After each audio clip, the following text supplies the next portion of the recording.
Hallelujah, जय मसीह की, praise the Lord. आइए आज के इस दिन को हम परमेश्वर पिता के सामर्थी हाथों में दे। प्रभु यीशु मसीह के नाम पर विश्वास के द्वारा हम अनुग्रह के सिंहासन के पास आए, जहां पर हमें समय पर हमें अनुग्रह और दया मिलती है।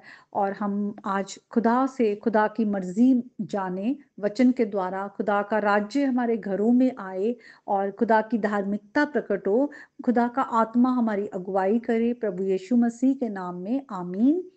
आइए हम आज के वचन के बारे में हम आएंगे। वचन में से हम पढ़ेंगे, खुदा का कलाम है, हमसे बात करता है।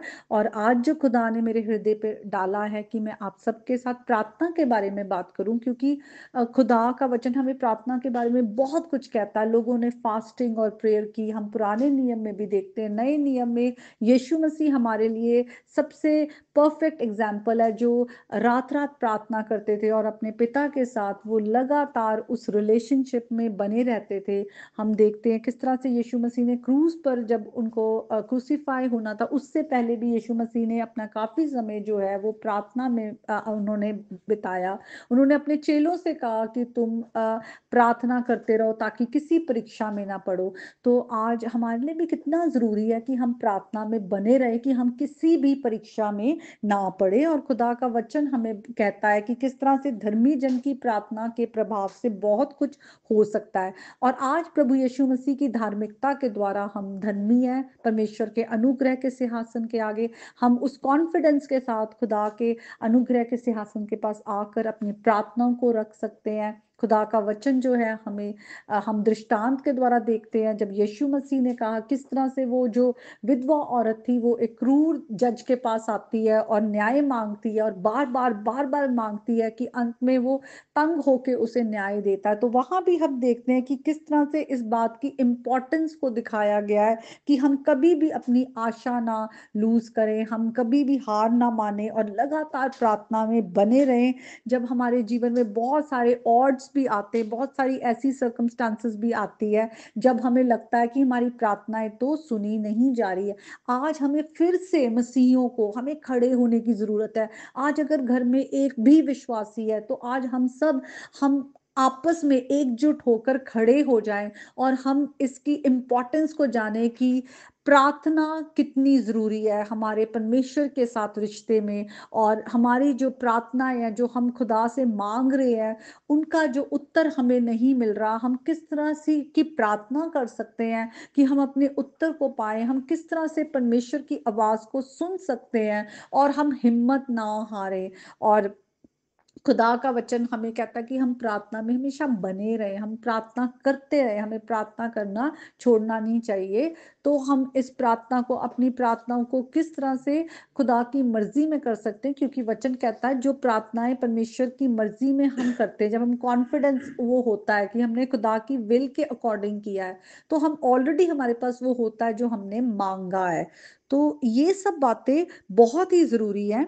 और आज के वचन को मैं पढ़ना चाहूंगी, जो कि मरकुस 11 से और 22 से लेकर 24 आयत तक। यहाँ पर हम देखते हैं, इस यहाँ पर जो इससे पहले हम देखते हैं कि यीशु मसीह ने एक अंजीर के पेड़ को श्राप दिया और वो सूख गया है। तो पतरस को जब ये बात याद आती है और वो यीशु मसीह से कहते हैं, हे रब्बी, ये अंजीर का पेड़ जिसे तूने श्राप दिया सूख गया है। तो यीशु मसीह कुछ बातों को कहते हैं। पहली बात यीशु मसीह कहते हैं कि परमेश्वर पर विश्वास रखो। तो हमें भी परमेश्वर पर विश्वास हमारा होना चाहिए। हमारी जिंदगी में कुछ भी चल रहा हो, हम एकदम से हार ना माने कि परमेश्वर कहाँ है। लोग जो है बहुत जल्दी परमेश्वर को कोसना शुरू कर देते हैं, बुड़बुड़ाना शुरू कर देते हैं और कहते हैं कहाँ है वो, हमारी प्रार्थना तो सुन नहीं रहा, वो कर क्या रहा है, वो कहाँ है। इस तरह से ये बहुत ही गलत एटीट्यूड है, या फिर प्रार्थना करना छोड़ छोड़ देते हैं। ये बहुत ही एक तरह से परमेश्वर के आगे एक तरह से ये एक रिबेलियन है जब हम ऐसा करते हैं। उसके बाद यीशु मसीह ने कहा, मैं तुमसे सच कहता हूं कि जो कोई इस पहाड़ से कहे कि तू उखड़ जा और समुद्र में जा पड़, और अपने मन में संदेह ना करे, वरन प्रतीति करे कि जो कहता हूं वे हो जाएगा, तो उसके लिए वो होगा। तो यहाँ पर हम देखते हैं परमेश्वर का वचन हमें कहता है कि हम परमेश्वर पर विश्वास रखें और हम परमेश्वर पर किसी भी तरह से डाउट ना करें, संदेह ना करें। जब हम परमेश्वर के पास आते हैं, परमेश्वर से कुछ माँग रहे हैं, पहले तो बड़ा इम्पोर्टेंट है कि हम वचन को पढ़ें, क्योंकि वचन के द्वारा हम जानते हैं कि परमेश्वर की मर्ज़ी क्या है, वो हमारे लिए क्या मर्ज़ी है और परमेश्वर का वचन क्या चाहता है, कैसे हमारी प्रार्थना हो। तो हम परमेश्वर की अपनी प्रार्थनाओं को जब रखते हैं, तो हम किसी भी तरह से संदेह ना करें, बल्कि विश्वास कर लें। तो हम किसी भी तरह से हम डाउट ना करें। तो हमें ऑलरेडी हमारे पास वो है जो हमने खुदा से माँगा है, पर परमेश्वर की इच्छा होनी चाहिए उसमें। और आगे लिखा है कि तुम प्रार्थना करके माँगो तो तुम्हें वो मिलेगा, और जब कभी तुम खड़े हुए प्रार्थना करते हो, तुम्हारे मन में किसी के लिए भी कुछ विरोध हो। अनफॉरगिवनेस एक बहुत बड़ा हिंड्रेंस है। आज लोग अपनी प्रार्थनाओं को तो चाहते हैं कि उनकी प्रार्थनाएं सुनी जाए, लेकिन लोगों के प्रति हमारा जो बिहेवियर है वो बहुत ही गलत रहता है। कड़वाहट होती है, दूसरों को माफ नहीं कर पाते, दूसरों की गॉसिपिंग करते हैं, उनके लिए बुरा भला बोलते हैं, और बहुत ही हम दूसरे को समझते हैं कि हाँ उसके साथ अच्छा ऐसे हुआ, हाँ वो तो उसके साथ तो ऐसा ही होना चाहिए था क्योंकि उसने मेरे साथ ऐसा किया, या वो तो है ही गलत। हम बहुत जल्दी दूसरों के लिए बुरा चाहते हैं और हम अपने लिए चाहते हैं कि अच्छा हो, लेकिन ये गलत है। वचन में लिखा है कि हमें दूसरों के पाप क्षमा करने हैं, दूसरों के लिए अपने मन में से हर जो कड़वाहट है उसे निकालना है, इसलिए कि स्वर्गीय पिता भी तुम्हारे अपराध क्षमा करे। क्योंकि लिखा है तुम अगर क्षमा ना करो तो तुम्हारा पिता भी तुम्हारे अपराध क्षमा नहीं करता। तो जब हम प्रार्थना में आते हैं, हमें दूसरों को माफ करना है। लॉर्ड्स प्रेयर में भी यीशु मसीह ने ये कहा कि हमें दूसरों को माफ करना है। और सबसे जरूरी बात ये भी है कि जब हम प्रार्थना करते हैं, वह जो हमारी प्रार्थना है वो बीज के तरह है। जैसे बीज को अगर हम जमीन में बोते हैं, उसके बाद उसका ध्यान रखना पड़ता है, हम पानी डालते हैं, हम उसको देख रेख करते हैं, और फिर हम देखते हैं कि वो जो मिट्टी है आसपास उसमें कोई कंकड़ झाड़ी या कोई और चीज तो नहीं है, हम उसकी फ्लोइंग करते हैं, आसपास से उसको हटाते हैं। उसी तरह कई बार हमारे जीवन में जब हम अपनी प्रार्थनाओं को कर रहे हैं, हमारे जीवन में बहुत सारी बातें हैं जो अगर सही नहीं है, वो भी हमारी प्रार्थना में रुकावट बन सकती है। हमारी अगर हम आज खुदा से तो चाह रहे हैं हमारे साथ अच्छा हो अच्छा हो, लेकिन हम अपना जो जीवन है वो पाप में जी रहे हैं, हम पाप से हट नहीं रहे, हमें अंधकार ही पसंद है, हमारे गुनाह जो है वो रुकावट हो सकते हैं। जैसे एक बीज बोने के बाद जब पौधा बाहर आ रहा है, तो उसके वहां पे अगर आप बड़े बड़े पत्थर रख दो, अगर वहां पे आप कटीली झाड़ियां या वीड्स वहां पे उगाए, तो वो उसको रुकावट करेंगी।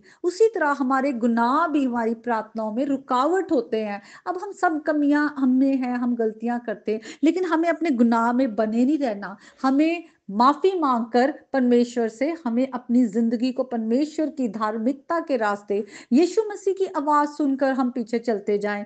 प्रार्थना में हम बने रहे, वचन को हम पढ़े, बहुत जरूरी है। जो वचन है, वचन में बहुत सारी प्रार्थनाएं हैं, और ये वचन की प्रार्थनाओं को हम लेकर आगे बढ़ते रहे, वचन की प्रार्थना करें। देखिए जब आप वचन के अकॉर्डिंगली आप प्रार्थना करना शुरू करेंगे, आपकी प्रेयर्स कितनी स्ट्रांग हो जाएंगी। और आज एक और बहुत जरूरी बात है, कोई एक समय था जब चर्च में बहुत ज्यादा प्रार्थना हुआ करती थी, चर्च मिलकर फास्टिंग करता था। जैसे हम ओल्ड टेस्टमेंट में भी देखते लोग कैसे इकट्ठे होकर जो फास्टिंग प्रेयर किया करते थे। आज वो कल्चर भी खत्म होता जा रहा है। आजकल सब लोग अपने अपने में बिजी हैं, कोई भी इतना साथ आकर प्रेयर फास्टिंग नहीं करता। आज कलीसिया में बहुत जरूरी है, आज प्रार्थना की कमी है।